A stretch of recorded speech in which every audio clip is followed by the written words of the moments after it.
Thank you. Ms. Carnahan, thank you very much for being here. And to address the government shutdown, you know, I always find it interesting being lectured on these things when in the last, 20 years, Congress has been broken in the fact that we've been passing nothing but omnibuses and CRs that don't really address the issue and allow us to really do our jobs. So just out of curiosity, how do you justify spending $1 billion on furnishing office spaces that are not being used? The reason that I ask is because we are seeing right now that this country, future generations, me being a new mother and having a child, we're being tapped to really answer for this reckless spending. And frankly, I think that when you have a facility that's not being used in the way that it should be, why should we continue to give you guys funding for that? So I've heard reference to the whole furniture and buying things for empty office spaces. Yes, mainly addressing the telework policy, but yes. Right. So I'm not exactly sure what furniture was being bought. So I can try to look into this, but I will tell you that the government didn't shut down during the pandemic. People were working. Courthouses were operating. Federal facilities and prisons were operating.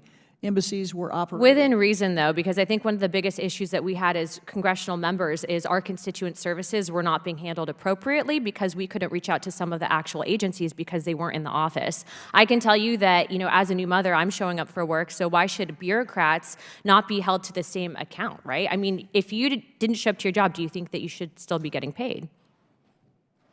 Question. Well, yeah, so again, people were working throughout the pandemic. But so because they were teleworking doesn't mean they weren't working. But there's also no accountability for it because I'm telling you that members of Congress were not able to have their constituent services handled accurately because these agencies were not in person and we could not get a hold of those people.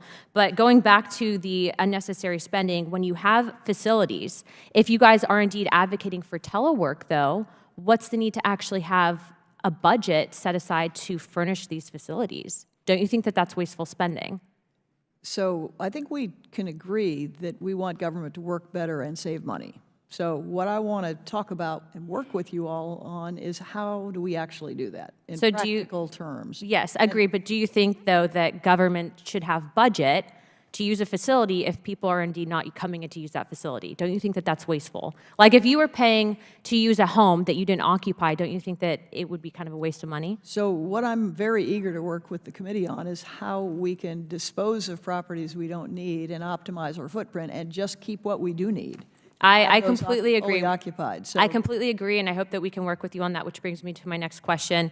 Recently, my colleague, Representative Gates, brought forward an amendment to a bill that would essentially kill any funding for the FBI in a new headquarters building. I think one of the biggest and craziest excuses I heard for them needing a facility, even though I think that right now the FBI is being weaponized, is that they had a mouse problem, but I'd like to share with the American public that here in Congress, we also have a mouse problem in our House. And so I think that that's probably, you know, what's good for the goose is good for the gander. And I think if we're not getting new facilities, they surely don't need one. But going back to what you were saying, do you really think the FBI needs a new facility? I mean, in all seriousness. So I have had a tour of the FBI building, and Congresswoman, I will tell you, it is falling apart.